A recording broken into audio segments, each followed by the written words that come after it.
Bonjour, je suis l'enseignante Nathalie Gauzon, responsable du module M1102 où on va apprendre ensemble les bases de la programmation. Je serai aussi responsable d'autres modules de prog durant toute l'année. On va tout simplement faire des programmes informatiques en C.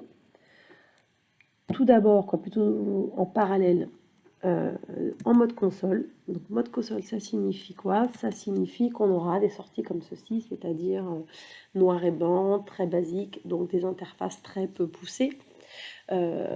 Et ensuite, on fera aussi en parallèle un peu de mode graphique, mais du graphique vraiment basique, avec quelques instructions. Vous pourrez faire de jolis dessins.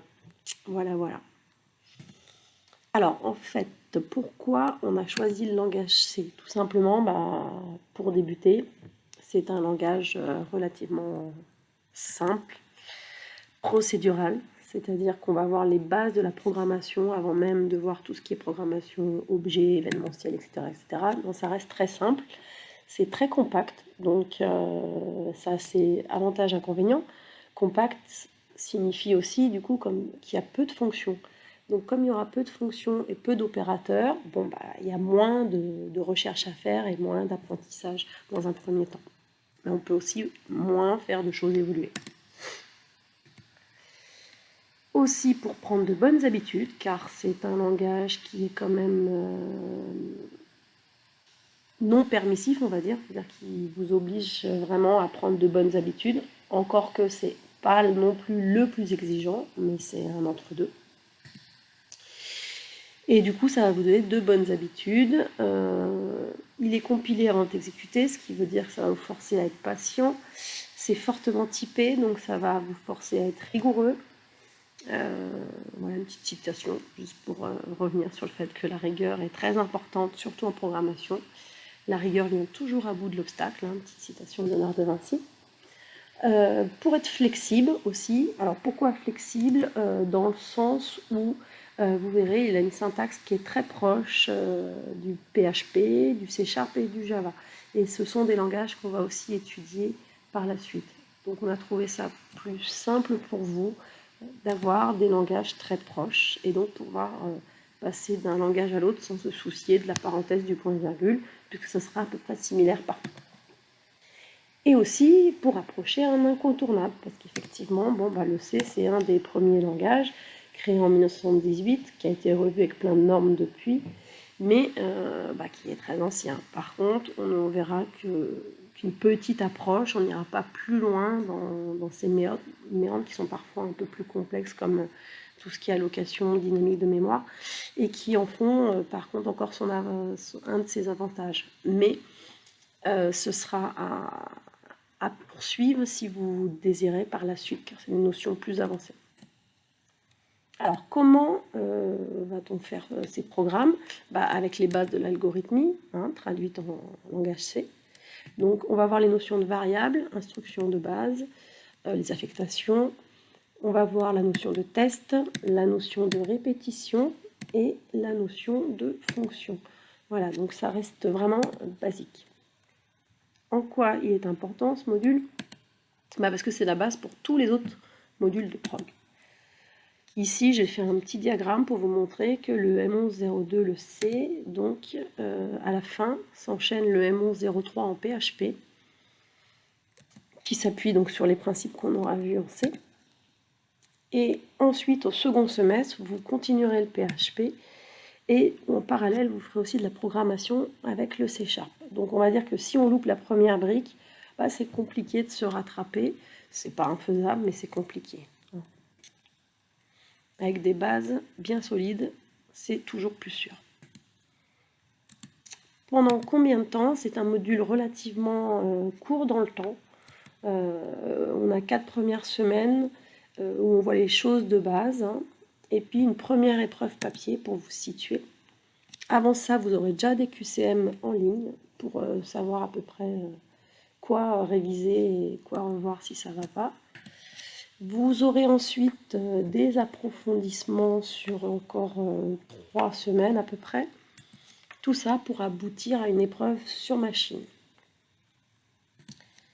Et puis, donc vous avez, alors j'ai rajouté ça, c'est les fameux QCM que vous aurez tout au fur et à mesure, puisque du coup, votre moyenne sera constituée de 3 notes, épreuve papier, épreuve machine, épreuve de QCM, une seule note pour tous les QCM, pour finir ensuite sur une semaine Alors, cette semaine spéciale, pour vous donner un exemple, on a repris la petite vidéo qui a été faite à partir des travaux des étudiants. Voilà. On peut voir qu'ils ont programmé des jeux de toute nature petits.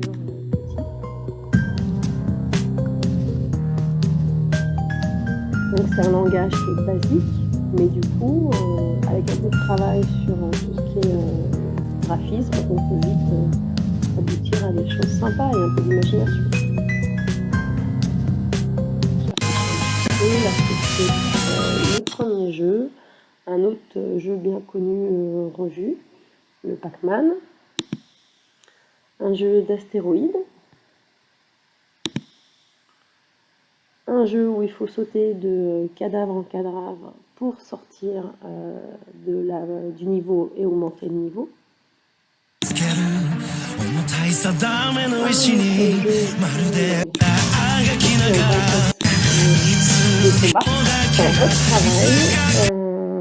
Il faudra finir absolument tout ce qui est TD, sur votre temps personnel. Ça peut être entre midi et 2, mais effectivement, vous allez voir, vous n'allez pas tous avancer à la même vitesse.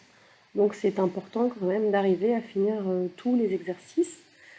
Et puis, tant que vous le pouvez, réunissez-vous les midis à plusieurs, ça sera beaucoup plus sympathique de travailler à plusieurs que seul. Autre chose importante, c'est qu'il va y avoir plein de notions, du vocabulaire, des fonctions. Donc faites une synthèse au fur et à mesure des nouvelles notions. Vos synthèses seront autorisées lors des épreuves. C'est la seule chose que je vous autorise, c'est votre synthèse. Et puis, chez vous, installez CodeBlocks et la librairie SFML qui permettra de faire le graphique. Alors, pour installer CodeBlocks, je vous ai tout mis ici. Hein. Si vous êtes sous Windows, attention à ne pas prendre la dernière version, pas la 20.03, mais bien la version 17.12. Donc, effectivement, quand vous irez sur le site de CodeBlocks, vous allez tout en bas pour dire que vous voulez une autre version que la nouvelle. Et puis ensuite, vous sélectionnez la 17.12, tout simplement parce que c'est la seule qui est compatible avec la dernière version de SFML. La version 20.03 de CodeBlocks n'est pas compatible avec SFML qui n'a pas avancé aussi vite. Voilà pourquoi. Donc là, je vous détaille l'installation par rapport à Windows. Il y a une autre installation possible sous Linux, là je ne l'ai pas testé, et sous Mac c'est pratiquement impossible puisque ce n'est pas maintenu. Donc je vous conseille, si vous n'avez pas Windows, de créer une machine virtuelle pour pouvoir vous installer un environnement similaire à celui de l'UT, c'est-à-dire comme sous Windows. Sinon, n'hésitez pas, si vous le pouvez, à réinstaller votre PC, puisque tout est fourni. Hein. Vous avez des licences gratuites pour Windows et le pack Office en tant qu'étudiant à l'IUT. Il suffira d'aller sur les liens de l'intranet info pour avoir les liens pour installer tous ces logiciels. Et attention, effectivement, quand vous installez CodeBlocks, quand vous allez sur la page de téléchargement, pensez à bien prendre la version avec MinGW Setup .exe, car elle contient le compilateur C. Sinon, CodeBlocks, il va être dépourvu du compilateur. On y reviendra plus tard, à ces détails. Donc, CodeBlocks, c'est quoi? Au fait, c'est tout simplement un environnement de développement intégré, hein, ce qui permet d'avoir un éditeur de texte, comme vous pouvez le voir ici, avec une coloration syntaxique, qui permet tout de suite de se rendre compte si ce que vous écrivez est correct. Ça permet aussi de compléter, c'est-à-dire que quand vous commencez à écrire des ordres, il vous propose des choses. Donc pensez à bien utiliser la complétion, ça évite de faire des fautes de frappe. Et puis c'est un outil, parce qu'on le verra, c'est un langage compilé, le C, qui permet de compiler et exécuter tout simplement en cliquant sur ce petit bouton. Et qui permet d'avoir le résultat de l'exécution du programme. C'est bien plus pratique que de faire tout à la main, car il serait possible effectivement de programmer sur n'importe quel bloc-notes du moment qu'on a le compilateur. Et puis après, de taper toutes ces lignes de commande pour pouvoir générer un exé et pouvoir se déplacer et lancer l'exécutable. On a préféré CodeBlocks, c'est quand même bien plus simple que toutes ces différentes étapes, mais c'est pas impossible. Donc, comme on l'a vu, c'est un gain de temps de travailler avec un IDE. C'est plus facile, c'est intuitif et c'est simple. C'est un IDE open source, un peu ancien. On pourrait discuter de son utilisation, mais bon voilà, il est ancien, mais il reste aussi très simple. Contrairement à beaucoup d'IDE, des fois trop, peut-être plus avancés, qui peuvent rendre les choses plus compliquées quand on débute.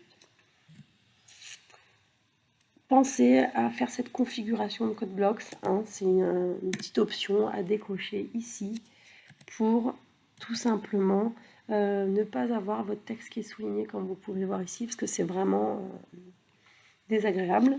Donc pensez aussi sur les machines à l'IUT, pensez à le faire, ça sera enregistré et vous n'aurez plus de soucis. Il suffit de le faire une fois. Et puis donc, vous devrez aussi installer la librairie. La librairie, c'est tout simplement une archive à télécharger sur le site SFML. Pareil, vous prenez la version qui est pour CodeBlocks. Et puis ensuite, vous la dézippez.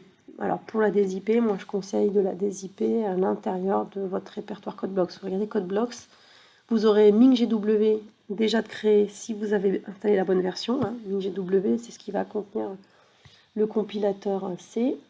Et puis ici, vous voyez, j'ai SFML que j'ai dézippé ici. Puis après, vous avez d'autres fichiers liés à CodeBlocks. Une fois que vous aurez fait ces deux installs, autre chose de très important, il faut mettre à jour votre environnement.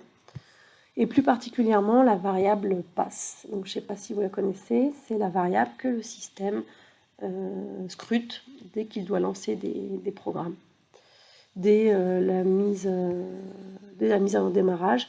Donc c'est important de modifier cette variable. Vous voyez ici, je vais dans les variables d'environnement système, je choisis pass, je la modifie et je lui ajoute deux chemins.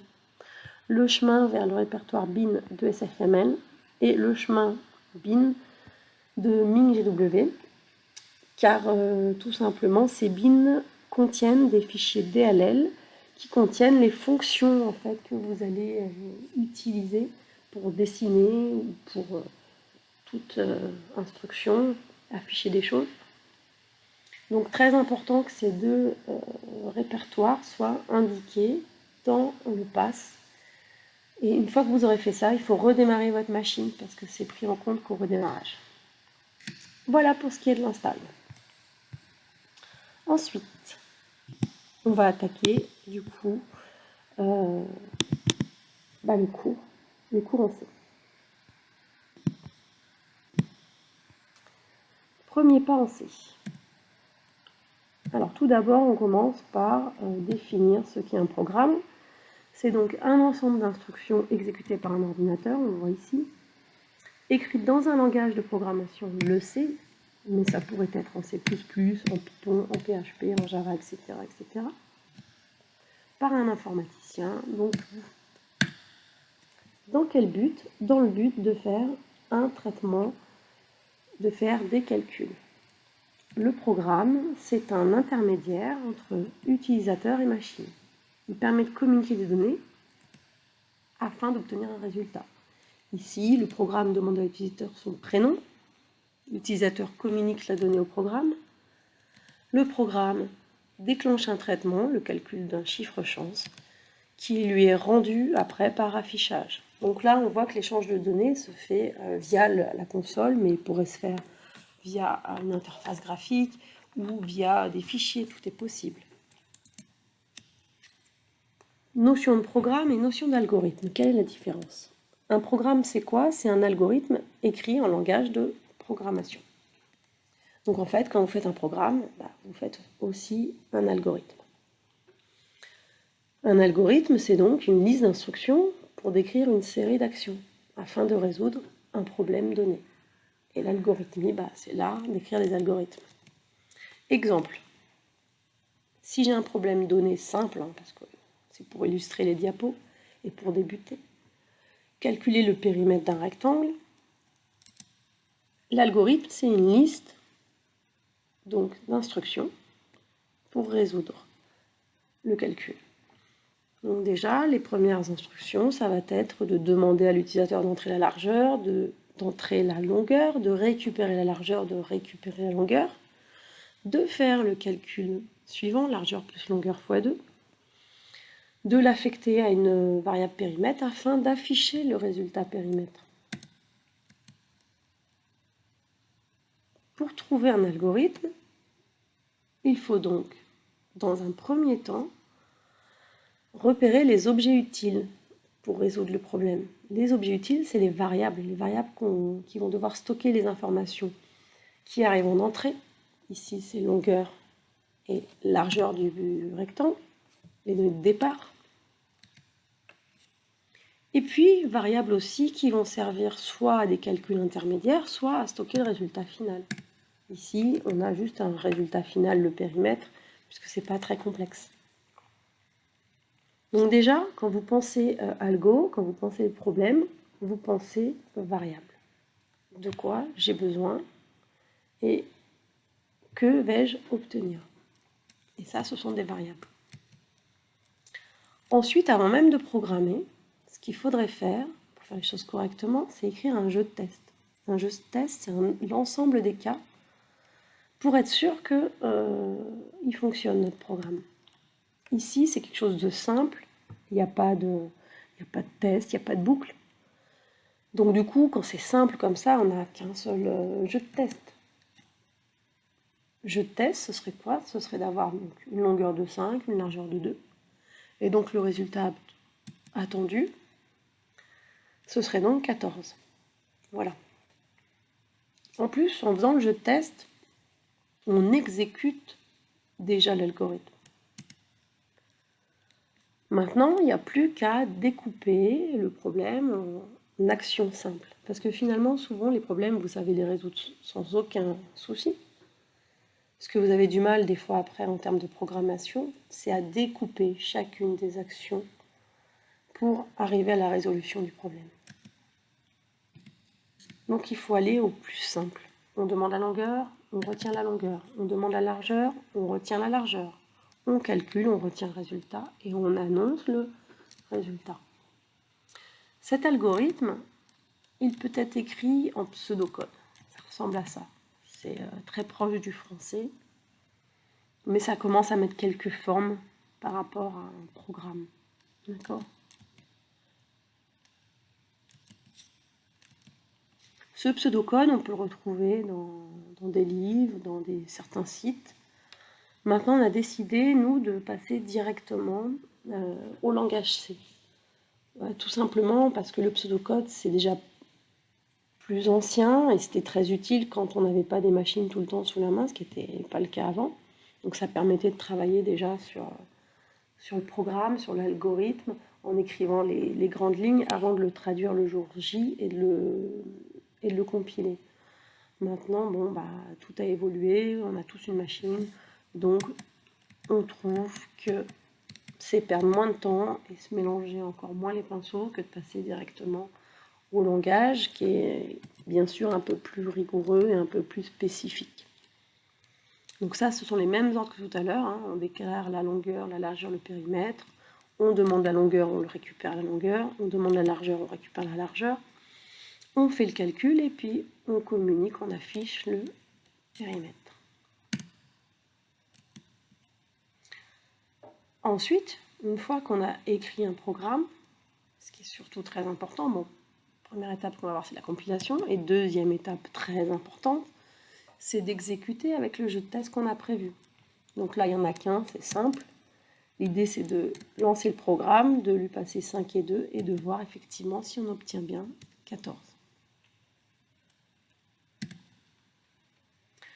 Alors, en rentrant un peu plus dans le détail.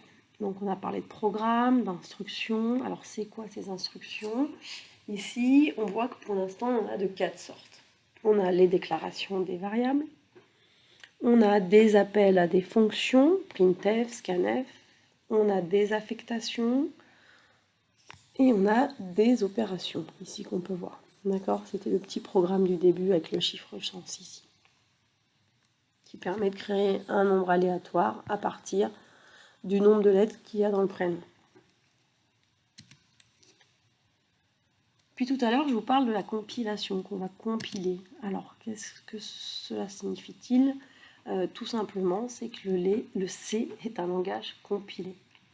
C'est-à-dire qu'on va passer du code qu'on écrit à du code binaire qui sera exécutable pour la machine. D'accord? Pour cela, il faut un compilateur. Le compilateur, il vérifie la syntaxe, votre code, tout, et il génère donc un code binaire. Attention, qui dit compilation pour un système. Donc il faudra un compilateur Windows si je veux que ce soit exécuté par Windows, ou un compilateur Linux si on veut que ce soit exécutable sur Linux. C'est pourquoi on dit que le C est un langage non portable, puisqu'il faudra compiler 2 fois pour 2 systèmes, 3 fois pour 3 systèmes, etc. Et tous les langages ne sont pas compilés, pour information. Alors, la compilation en détail, c'est quoi? Donc ici, c'est très simple, c'est cette petite roue.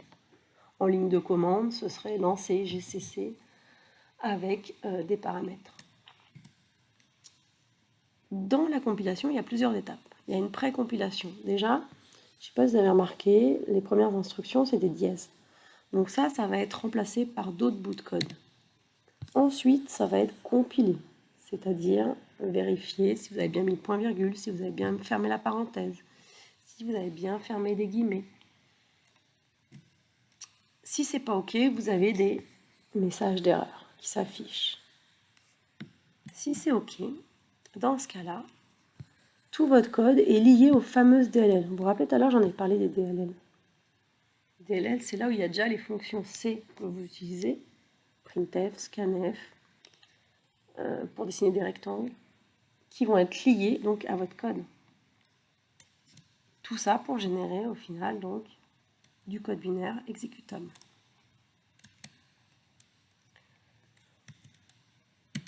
Quand vous allez créer un projet, par défaut, vous allez avoir ce squelette que vous voyez ici. D'accord? C'est-à-dire que c'est pratique en plus avec l'IDE, c'est qu'il vous met déjà les premières lignes pour débuter. C'est-à-dire c'est vraiment, ça c'est typique, il faut le mettre systématiquement. Vous n'avez même pas à le retenir puisqu'il le fait pour vous. Alors à quoi correspond les dièses include? On le verra plus tard. Et le main, très important, c'est ce qui correspond à la fonction principale de votre projet. Tout simplement parce que il peut y en avoir plusieurs des fonctions. Nous, on n'en fait qu'une pour l'instant, que le main. Donc on écrira tout, vous voyez, entre la ligne 5 et la ligne 9. Par la suite, vous allez créer des fonctions. Donc, main veut dire principal. Donc, il sait que c'est le point de départ. Et c'est ici qu'on va travailler du coup, hein, bien entre les deux accolades.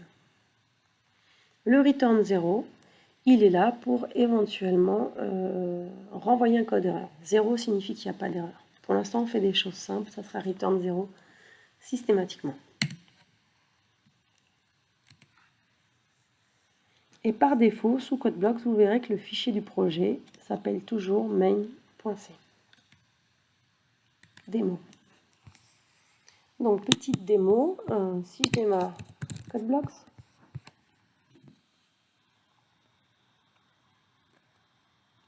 attends que ça charge. Voilà, mince. On va créer un nouveau projet, tout simplement, de type console. On choisit le C, non pas le C++. On lui met donc un nom à ce projet. Démo C. Vous voyez que ça va créer un fichier CBP. Là, je l'ai mis dans le répertoire mon bureau et puis mon cours. Là, il faudra bien sélectionner. Ici, on touche à rien. Et puis, on s'aperçoit donc que dans source, on a déjà un fichier main.c qui contient bien ce main. Et on peut compiler puis lancer, ou compiler et lancer. Hello World. Voilà. Donc je peux ici écrire. Vous voyez, si je ne suis pas très rapide, ou si je déclenche CTRL espace, il me propose le printf. Donc je peux aussi naviguer comme ça et faire ceci, ce qui me permet de ne pas avoir à tout écrire. Le premier programme. Vous voyez, j'ai pas enlevé l'option là pour le texte et c'est tout souligné en rouge. Alors ça peut être vraiment problématique parce que du coup, on peut croire qu'il y a des erreurs, alors que si je compile ici, oui, j'ai bien une erreur puisque j'ai pas mis de point-virgule à ma ligne 7. Alors vous voyez qu'il indique la ligne 8, donc il y a souvent un petit décalage, c'est pas bien grave, on le comprend assez vite. Donc là, vous voyez bien, j'ai 0 erreur, et si je lance mon programme, voilà, on voit ce que je viens de changer. Donc n'oubliez pas d'enlever l'option, moi je le ferai plus tard, pour arrêter ce soulignement intempestif. Donc dans le détail un petit peu de toutes ces instructions. Donc première instruction qu'on a déjà vue lors de la démo, c'est l'utilisation de printf. D'accord? Donc c'est une fonction pour communiquer à l'écran, à la console.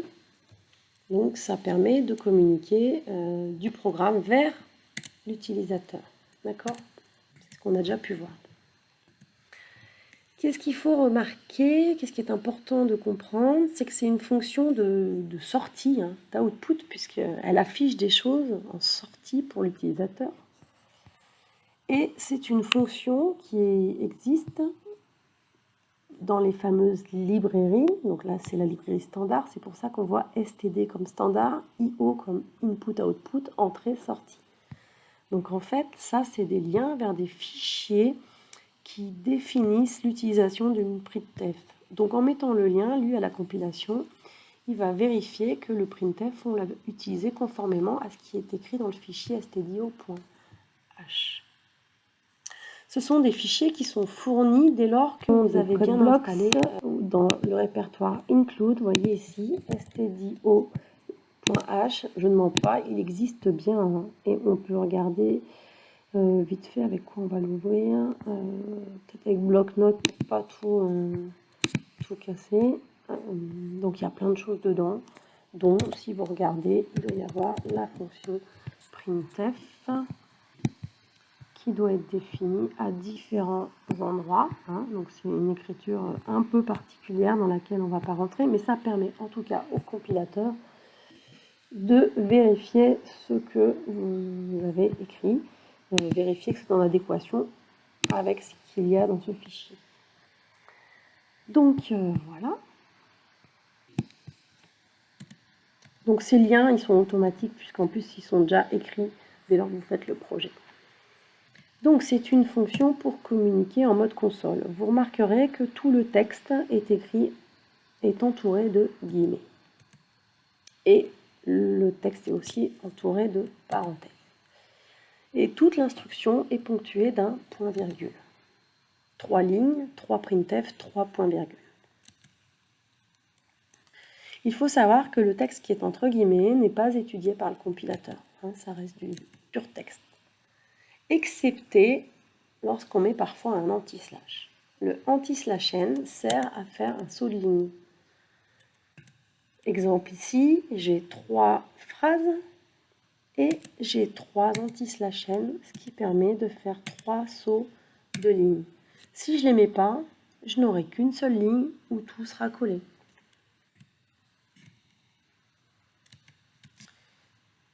Il est donc possible d'écrire le texte comme ceci, et on obtiendra le même résultat, parce que les 3 anti-slash n, je les ai aussi. Mais concrètement, c'est beaucoup moins lisible. En plus, si vous observez, je suis obligée de coller mon texte à l'anti-slash n. Donc vraiment, c'est à éviter. L'anti-slash t aussi est un caractère spécifique qui va permettre de créer une tabulation, donc plusieurs espaces. Et puis, on va trouver aussi l'anti-slash guillemets et le double anti-slash. À quoi ça sert? Tout simplement, si je veux afficher des guillemets, je vais me retrouver avec des guillemets dans des guillemets. Donc, il faut que j'annule la valeur du guillemet, qui est de dire que normalement, la chaîne est finie. Et pour cela, je mets un anti-slash devant, dès lors que je veux que le guillemet soit un simple guillemet textuel, sans aucune signification au niveau de la prog. Et de la même manière, si je veux afficher des choses comme ceci, vu que l'anti-slash a une signification en programmation, il faudra doubler l'anti-slash pour qu'il ne devienne plus qu'un anti-slash textuel. Voilà, c'est des petits détails qu'il faut connaître pour pas tomber dans le piège. Autre chose aussi importante, on est sur un mode console. La console, elle se base sur la table ASCII qu'on verra plus tard, avec un nombre de caractères très limité. Donc tout ce qui est accent, tout ce qui est cédille, vous voyez, si vous faites une phrase un peu comme j'ai mis là, avec des accents graves, des accents aigus, des cédilles, des accents circonflexes, et ben voilà ce que ça va donner. Donc, il vous est permis de faire des fautes. Profitez-en.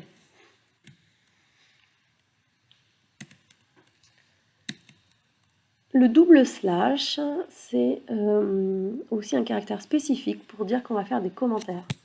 Vous voyez, ici, là, on voit bien que mon texte, il est gris. Le texte aussi, là, il est gris, avec le slash étoile, étoile, slash. Ça permet d'écrire des petites choses pour vous aider plus tard ou pour aider quelqu'un qui va lire votre programme pour comprendre ce que vous avez écrit. Bon, là, c'est tellement simple que pour l'instant, il n'y aura pas beaucoup de commentaires à faire, mais on verra qu'au fur et à mesure, il sera peut-être nécessaire. Autre chose nécessaire, on a dit tout à l'heure, pour faire un programme, il faut avoir des variables. Donc, la notion de variable en programmation, ça donne quoi? C'est une case mémoire accessible par un nom qui peut donc évoluer dans le temps. Donc, ici, par exemple, je vais créer une variable âge pour stocker l'âge de l'utilisateur.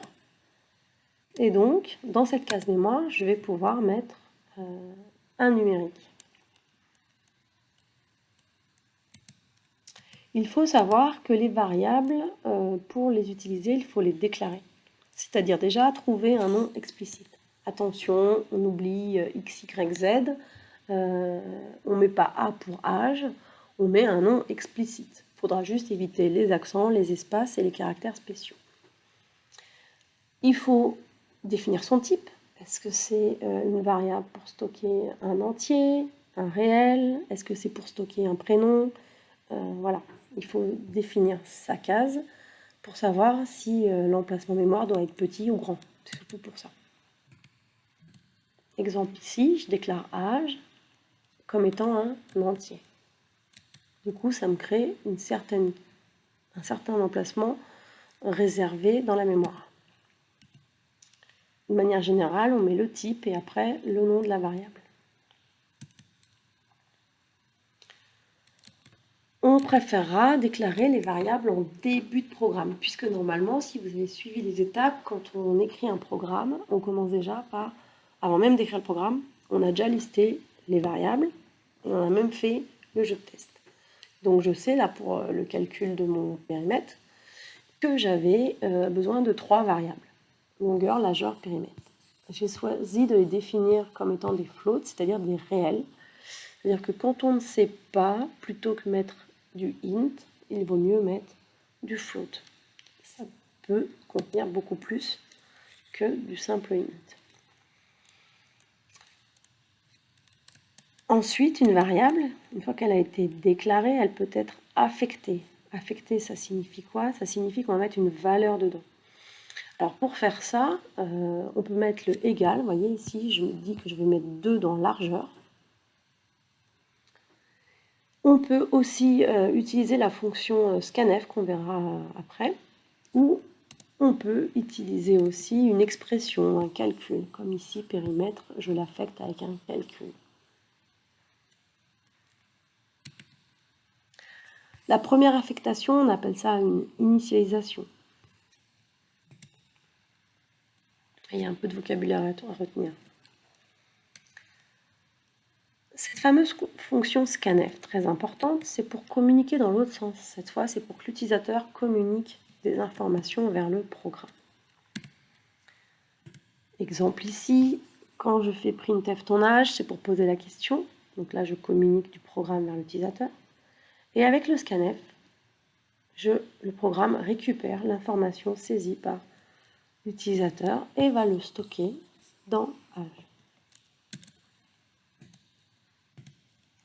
Il y a pas mal de choses à dire sur le scanf. Alors, elle aussi est déclarée dans stdio.h. C'est aussi donc une fonction de la librairie standard, mais d'entrée cette fois, parce que ça permet d'entrer des données. Elle a 2 paramètres, voire plus, cette fonction. Alors, c'est quoi les paramètres, hein? C'est ce qu'on sépare par des virgules. Vous pouvez voir ici, le scanf. Il y a une virgule et puis il y a 2 choses. Le premier paramètre, le %i, correspond au format de la donnée à récupérer. On appelle ça un spécificateur de type. %i comme int. Et le deuxième paramètre correspond à l'adresse de la variable à laquelle on va stocker la donnée. Donc vous verrez toujours ce petit symbole « et », à part dans quelques cas particuliers. Donc, quand on utilise le scanf, attention, si j'ai déclaré un int, je fais un scanf %i.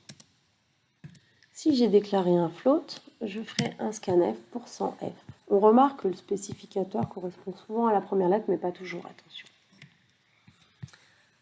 Quand je vais lire, je vais utiliser un char, je vais utiliser un %c.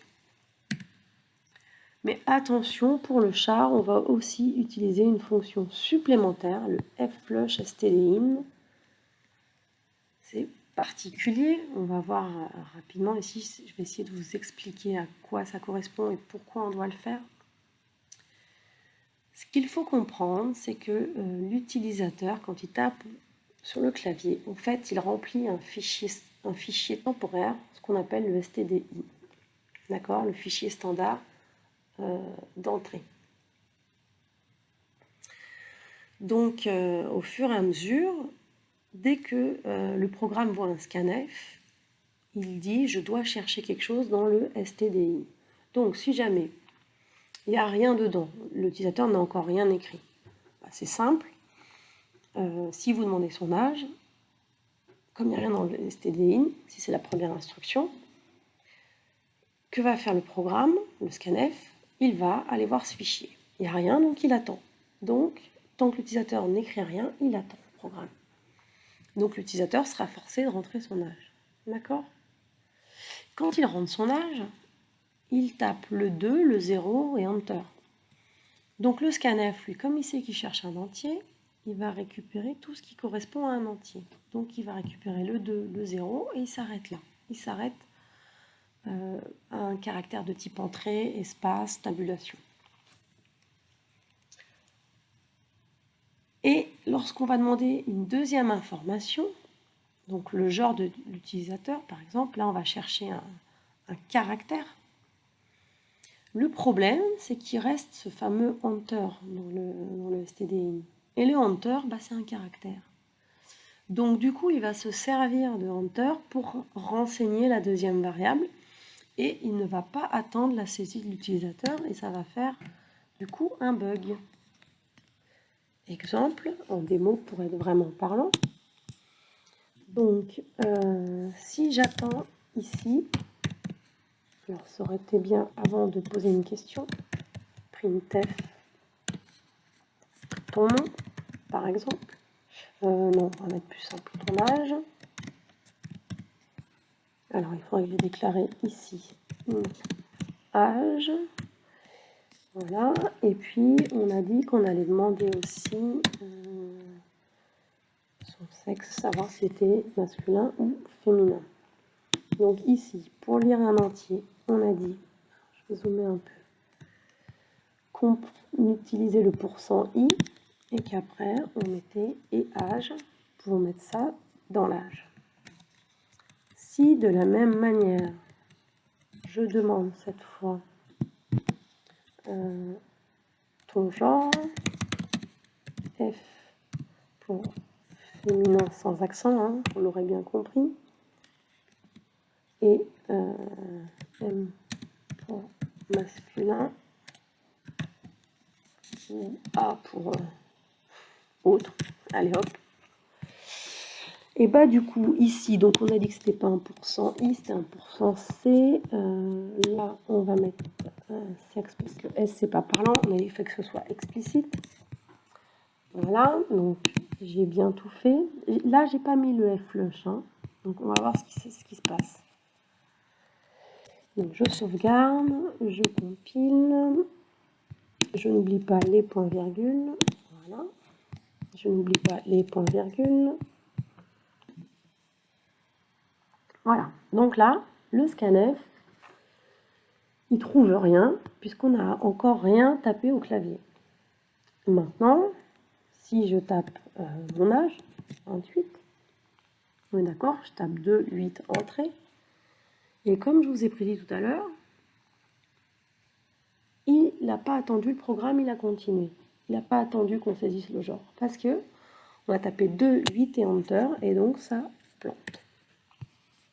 Si ici, je dis je vais nettoyer ce fichier pour pas qu'il y reste justement des caractères comme les espaces, les enters, les sauts de ligne, toutes ces choses, tous ces caractères qui sont finalement sans valeur. Et voilà, vous voyez bien, il est en attente. Je vais pouvoir rentrer le genre et ça fonctionne. Parce que j'ai fait le F-flush. Donc voilà pour la petite démo du problème qu'il peut y avoir lorsque vous lisez un caractère. Donc surtout, pensez toujours à ce F-flush stdin à la lecture du caractère. Vous l'aurez compris, ou je vous le redis de toute façon, c'est que le scanf, il s'arrête dès lors qu'on tape entrée. Mais aussi, il s'arrête lorsqu'on tape un espace ou une tabulation. Donc du coup, ça peut être problématique. Alors, ça peut être problématique pour deux choses. Si déjà vous saisissez un chiffre comme on a l'habitude, c'est-à-dire quand on sépare, vous savez, 20 000, on va séparer le 20 des 3 zéros. Bah là, si l'utilisateur il fait ça, bah, le 20 000 il va se transformer en 20. Si jamais on a un prénom composé et qu'on ne met pas un tiret mais un espace, ça va être un problème aussi. D'accord ? Donc surtout, vous voyez ici, hein, si j'ai 2550, bah, le problème c'est que dans mon solde, j'aurai que 2 euros. Et comme il reste 550 dans le stdin, bah, il sera directement pris pour deuxième variable. Donc là, il faut juste penser à ne surtout pas faire de saisie comme on aurait tendance à écrire sur papier.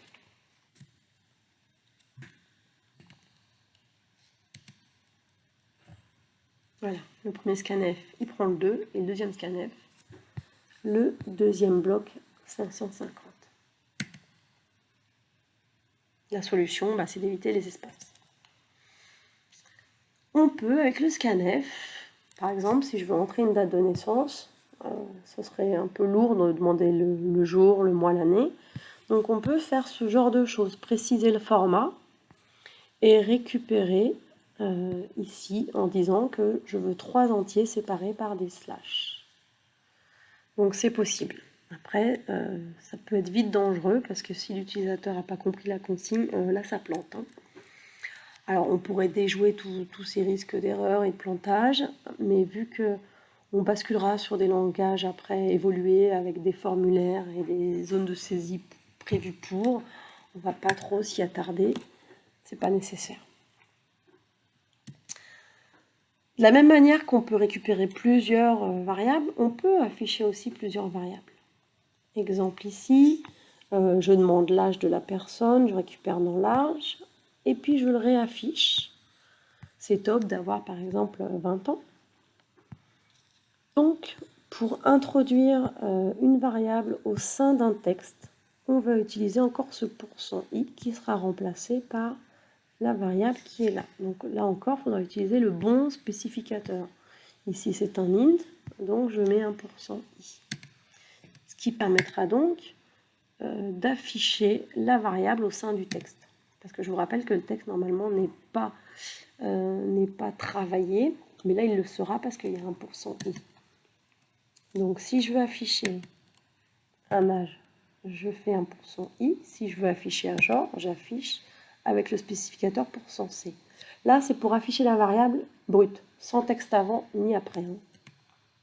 Pareil pour un flottant.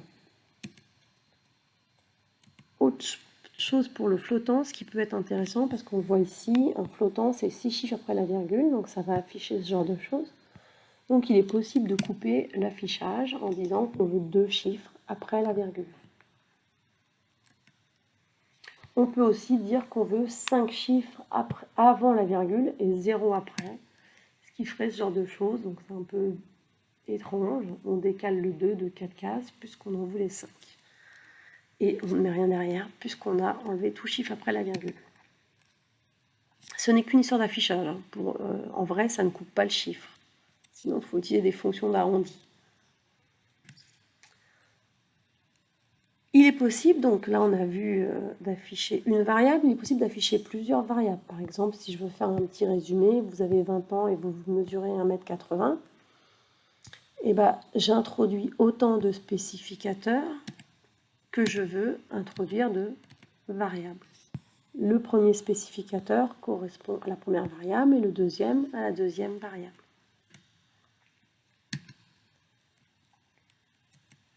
Règle d'or pour les variables, elles doivent être déclarées bien sûr avant d'être initialisées, hein, sinon ça ne fonctionne pas. Déclarées qu'une seule fois bien évidemment. Elles doivent être initialisées, donc il faut qu'il y ait une valeur dedans avant d'être manipulées, car sinon la mémoire est jamais vide, donc il y a toujours quelque chose à l'emplacement mémoire, mais qui n'est pas ce que vous voulez, qui n'est pas 0 par défaut. Et elle doit être initialisée à l'aide d'une valeur compatible. Hein, on ne va pas mettre un nombre à virgule si on a dit que c'était du int. Et bien sûr, toujours porter le même nom. Les opérations mathématiques sont les mêmes que celles que vous connaissez, le plus, le moins, le fois. On a en plus le plus et le moins, l'incrémentation ou la décrémentation, qui permet de faire un +1 ou un -1 sur une variable. Ça équivaut à écrire ces choses-là. Res égale res plus 1 ou res plus égale 1, c'est aussi un raccourci. Ou plus res. Et de la même manière, res moins moins, c'est la même chose que faire res égale res moins 1. Ou res moins égale 1, ou je ne l'ai pas mis moins moins res. La division, je l'ai mis à part, car il y a une petite spécificité, c'est que si vous faites 5 divisé par 2, ça vous donne 2. Pourtant, ici, on a déclaré res comme étant un flottant. Mais au moment de la division, l'opérateur s'appuie sur le chiffre de gauche ou de droite en disant c'est un entier, donc je fais une division d'entier. Donc la solution, ce serait de faire float 13 égale 5.0 divisé par 2, par exemple. Là, on aurait bien 2,5. Et puis, une petite nouveauté par contre, c'est le reste de la division entière, vu qu'il y a beaucoup de divisions entières en C. Effectivement, 5 divisé par 2, ça fait 2 et il reste 1. Donc, pour avoir le reste, il faut écrire 5 modulo 2. La notion de constante, c'est comme une variable, sauf qu'elle ne varie pas. Vous pouvez faire exactement pareil, sauf que vous rajoutez le mot-clé const ici, et puis généralement, on doit l'écrire en majuscule. Et puis, on a une autre définition, une autre façon de faire, c'est en faisant un dièse define TVA 02. On voit ici que sur ce deuxième exemple, on n'a pas de type. Pourquoi? Parce qu'en fait, partout où il y aura TVA, ça va être remplacé par 02. Ça sera du copier-coller au moment de la précompilation.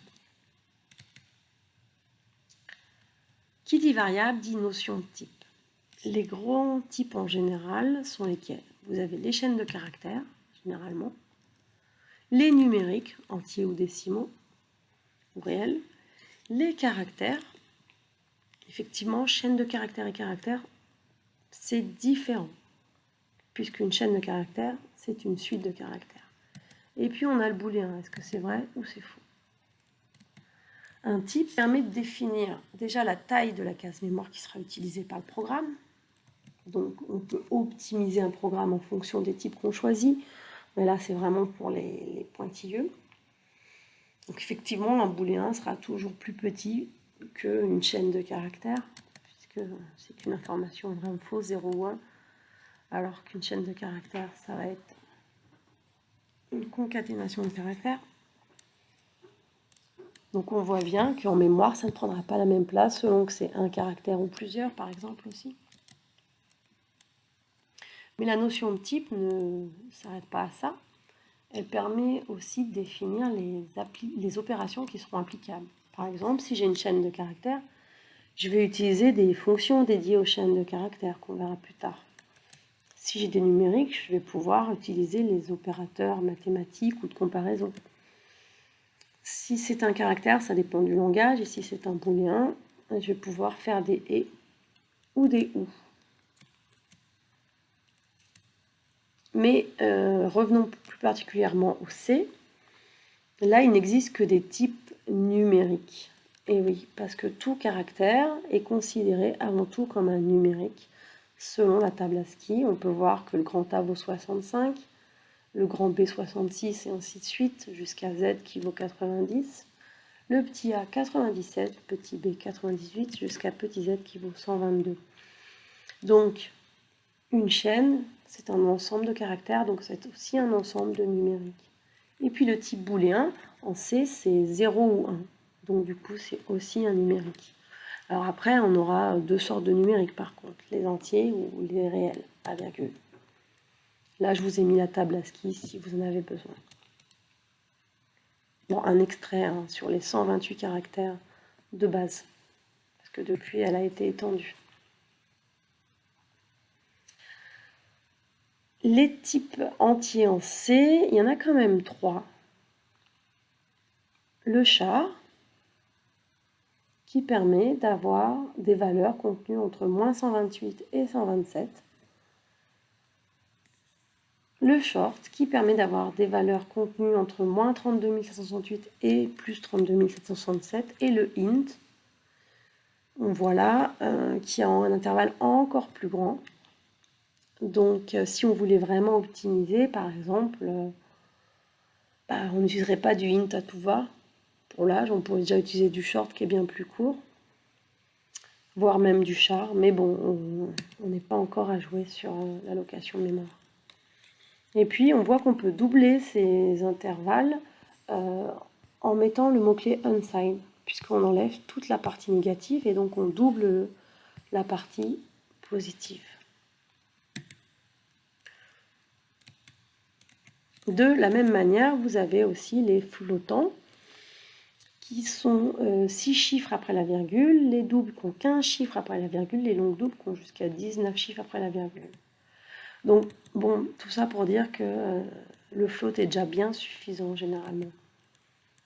Et puis à chaque type correspond donc son spécificateur, vous l'avez compris, pour le printf et le scanf. Donc là, je vous ai mis le tableau, sachant qu'on utilisera surtout les int avec, moi, je préfère le %i parce que c'est plus facile de s'en rappeler que le %d. Le float avec le %f et le char avec le %c. Et on verra les chaînes de caractères par la suite avec le %s. Après, les longues doubles et les doubles, donc les longues, bon, c'est du %LD, %LF. Moi, je m'en sers moins, mais ça peut arriver, donc c'est bon à savoir tout de même. Quand vous allez utiliser CodeBlocks, je vous ai fait une petite démo, là je vous ai mis quelques vignettes, donc vous créez un nouveau projet, vous n'oubliez pas de bien sélectionner console application, de sélectionner le C, et puis de mettre un nom parlant à votre projet et de bien choisir votre répertoire de travail qui sera votre P normalement. Et vous verrez donc que sous votre P, vous avez des fichiers qui sont créés. Le fameux fichier main.c dans lequel vous allez écrire, et puis aussi un fichier de configuration du projet qu'il ne faudra surtout pas supprimer. Et d'ailleurs, quand vous voudrez rouvrir votre projet, il faudra bien ouvrir le CBP et non pas le .c.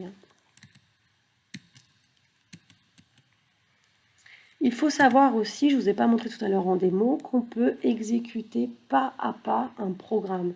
Ça, c'est très utile si vous êtes, si vous avez des problèmes et que vous n'arrivez pas, votre logique n'arrive pas à trouver d'où vient le problème. Là, par exemple, je mets mon curseur sur la première ligne et je vais aller dans le mode debug et je vais dire Run to Cursor. Bon, si vous avez eu comme moi le petit problème là en mode de debug, c'est tout simplement parce qu'il fallait reconfigurer ici le debugger, voilà, dans Default, et indiquer où se trouve le GDB comme c'était indiqué sur le message d'erreur. Et donc là, pour le trouver, bah, vous allez dans CodeBlocks, le pire c'est que c'est installé, c'est juste le lien qui n'était pas fait. Vous allez dans votre répertoire de CodeBlocks et vous allez dans MinGW, puisque c'est là que tout se trouve, et là vous voyez un répertoire GDB. Bin, hein, c'est toujours là, bin c'est là où il y a les binaries, donc les binaires, donc GDB, voilà, 32.exe, ouvrir, ok, voilà. Et maintenant on peut revenir donc à notre démo du pas à pas. Donc là je vais faire Run to Cursor, ce qui fait que le programme, vous voyez, il est en arrêt momentané, et donc il a juste déclaré les deux variables, et si vous regardez là, effectivement, eh ben, il n'y a rien pour l'instant. Et vous pouvez même aller un petit peu plus loin en affichant les variables. Par exemple, Debugging Windows, là je vais dans Watches, et là je vois effectivement que j'ai deux variables, âge et sexe, qui contiennent d'ailleurs n'importe quoi, puisque la mémoire n'est jamais complètement vide, donc il a réussi à me trouver à l'emplacement mémoire 56, puis au sexe, pas grand-chose. D'accord? Donc, voyez pourquoi il est important, et certains préconisent des fois d'initialiser tout à 0 ou des choses comme ça. Bon, après, moi, je vais tout de suite les affecter grâce au scanf, donc c'est encore pas trop grave. Mais ça peut jouer des tours, hein. Si vous oubliez de faire une affectation, bah là vous partez pour 56 ans déjà. Donc c'est quelque peu embêtant. Donc au niveau de ma démo, voilà, j'en étais là et j'étais bloquée. Donc l'idée c'est de passer à la ligne suivante. Donc si vous regardez, je peux faire Next Line, donc soit avec F7, soit avec le menu. Et si vous regardez petit à petit, voilà, j'ai Hello World qui s'est affiché. Alors je recommence ici avec Next Line parce que si je fais F7, ça coupe mon enregistrement. Là, on va voir donc la deuxième instruction. Premier programme d'énoncer. Encore pas à pas. Il va demander mon âge. Et si j'exécute le scanf, là, on va voir donc qu'il est en attente. Voilà, là, on est bloqué sur le scanf. Donc, je vais rentrer mon âge. Voilà. Et si vous regardez notre variable ici, âge est bien passé à 28. On peut continuer encore next line. La flush, donc il nettoie la zone de stockage de ce qui a été tapé au clavier. Et puis encore, là, il va attendre le sexe. Donc ici, je vais pouvoir rentrer sexe féminin. Voilà. Et donc, on voit bien ici que le sexe est passé à F, qui correspond au caractère 70. Voilà, pour la petite démo du pas à pas. Donc, très intéressant quand même de voir ça, surtout quand vous allez avoir des programmes beaucoup plus complexes. Vous verrez que c'est utile. Donc, voilà.